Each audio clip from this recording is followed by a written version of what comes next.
درېیمه خبره دا دی زما عزتمندو چې کوم هوښیار خلک دي اگر چې هغه علما به نه خو هوښیار دي هوښیار خلک دي د پوهې خبرې کوي د دانایۍ خبرې کوي د واعظ نصیحت خبرې کوي لاړ شه هغې سره کښېنه او د هغې نه هغه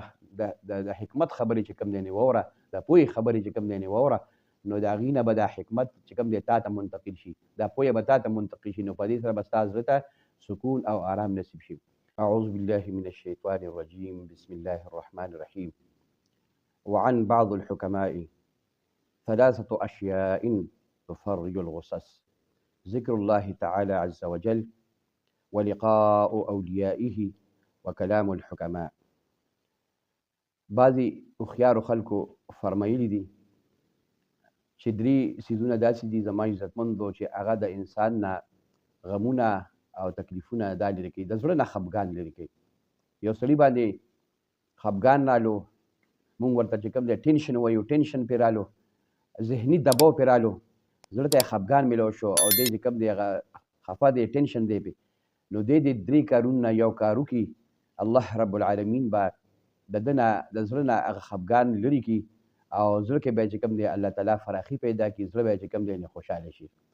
اول نمبر څیز دا دی چې دی د الله تعالی ذکر شروع کړي سبحان الله الحمدلله لا اله الا الله الله اکبر یا د قرآن پاک تلاوت دی وکړي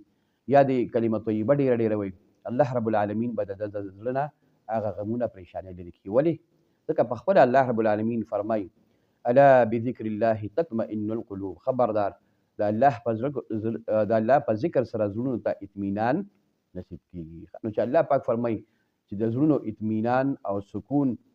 او آرام دا د الله تعالی په ذکر کې نو ته د الله تعالی یادول شروع کړه خپل تر خپله به د زړه نه هغه خفګان هغه پریشاني هغه ټینشن چې کوم دی دا لرې شي او دویم دا چې ولقاء اولیائه او د نیکانو خلکو سره ملاقات چېرته نیکان خلک وي بزرګان وي عالمان وي پوه خلک وي بزرګان وي نو هغې ته لاړ شه د هغې ملاقات وکړه د هغې په مجلس کې کښېنه الله رب العالمین به د تا نه هغه پریشاني لرې کړي د دې وجه څه ده زما عزتمندو د دې وجه دا ده چې د الله اولیا چې کوم د نیکان خلک دې سره الله تعالی د دې په مجلس کې یو آرام او سکون یې ښودلی بل ته چې هغې سره لاړ شي او د هغې سره ملاقات وکړي د هغې سره مصافحه وکړي د هغې سره معانقه وکړي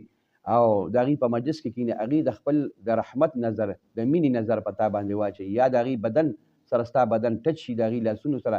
نو هغې نه هغې خو همیشه چې کوم دی د الله دوستان دي د هغې په زړونو کې آرام او سکون دی الله رب العالمین د هغې نه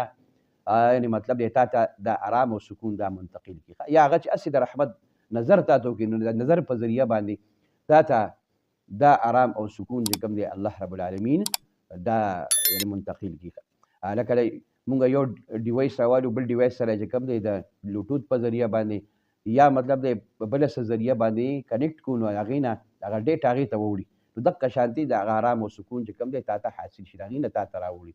او دغه رنګې بله خبره پکې دا هم د بعضو علماو فرمایلي دي چې د خپلو مور او پلار سره که مور او پلار دواړه ژوندي وي نو دواړو سره ملاقات وکړه او که نه په دې کې یو ژوندی وي نو د یو سره ملاقات وکړه هغې ته لاړ شه د هغې خوا ته کښېنه د مور او پلار دا د رحمت نظر چې په تا باندې ولګي نو د دې نه به هم تا ته چې کوم دی آرام او سکون یعنې حاصل شي او دغه رنګې درېیمه خبره دا دی زما عزتمندو چې کوم هوښیار خلک دي اگر چې هغه علما به نه خو هوښیار دي هوښیار خلک دي د پوهې خبرې کوي د دانایۍ خبرې کوي د واعظ نصیحت خبرې کوي لاړ شه هغې سره کښېنه او د هغې نه هغه د حکمت خبرې چې کوم دی نې واوره د پوهې خبرې چې کوم دی نې واوره نو د هغې نه به دا حکمت چې کوم دی تا ته منتقل شي دا پوهه به تا ته منتقل شي نو په دې سره به ستا زړه ته سکون او آرام نصیب شي لقمان حکیم رحمهم الله خپل زوی ته فرمایي چې ای بچیه د علماو سره کښېنه او د حکماو سره کښېنه او د علماو او د حکماو خبرې دا ښه په توجه سره اوره د دې په خبرو سره د دې په مجلس سره مړه زړونه داسې ژوندي کېږي لکه څنګه چې په وچه ځمکه باندې په شیبو شیبو بارانونه وورېږي او هغه ځمکه چې کوم دی پسته کړي او هغه ځمکه ورسره ژوندی شي نو دغه رنګې د علماو د حکماو په هغه مجلس باندې د هغې په خبرو باندې دا مړه زړونه الله پاک داسې ژوندي کوي او دغه رنګې ذهن ته او زړه ته الله تعالی آرام او سکون نصیب کوي الله دې موږ ته په دې خبرو باندې د عمل کولو توفیق رانصیب